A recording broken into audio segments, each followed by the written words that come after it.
Your obsession with finding the low-hanging fruit is keeping you from making millions of dollars in real estate. This is Danny Gould, selling Silicon Valley legendary agents. I was on my weekly growth mastermind this morning with my team, and we all understand here with SSV the concept of an appointment a day. We as agents want to make sure that our primary objective any given day when we come into the office, we are dead set on not leaving until we have an appointment. And then I asked everyone a question. I said, hey, so if we want to find an appointment fast, where should we look first? Like, what is the best lead source to find an appointment? We went around the room and we're like, well, what are maybe the lead pond, or expireds, or, like Zillow and realtor.com and all these, different lead sources. One by one, we were eliminating lead sources. And then finally, just everyone was stumped and our ISA said, follow-ups. I was like, yeah, you got it, David. You got it. That is absolutely the primary lead source we should be looking at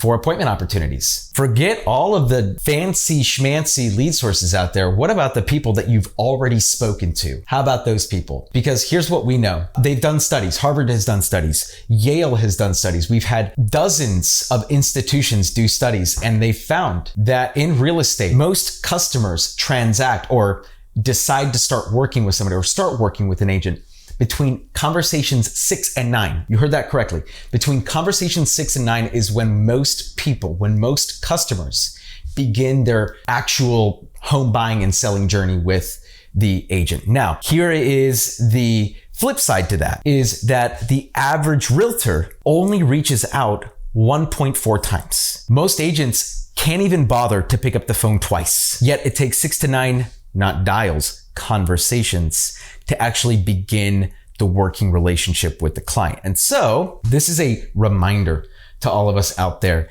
that yes, the low-hanging fruit is sexy. It's like you call them, you set an appointment for the first time, and gosh, you're riding high. But let's not discredit, let's not discount the amazing opportunity that's in front of you. When you talk to somebody and they're not ready to transact, you should be salivating, because you know at some point in the future that person is going to have a buying or selling need. It might be a year, it might be 2 years, it might be 5 years, but at some point later on down the line, they're going to have a need. One of our new agents, Luke, who by the way is just a kill dude, that guy is going to crush it. He's a dog on the phone calling expireds every single day. And I asked him, I said, hey brother, in front of everyone, I said, hey dude, how many expired conversations did you have last month? And I don't know, 200. I said about 200 conversations last month in January. And I said, awesome. So how many of those people did you put into your CRM? And he just was none. And I said, I figured that was the case, right? I kind of baited him into that because I knew that was likely going to be the answer. And so I said, my man, knowing what you know now, and we watched a couple of videos in regards to follow-up and everything, knowing what you know now, how many of those individuals do you think after conversations 6 through 9 might have an opportunity for you? Think about 200 conversations a year, okay?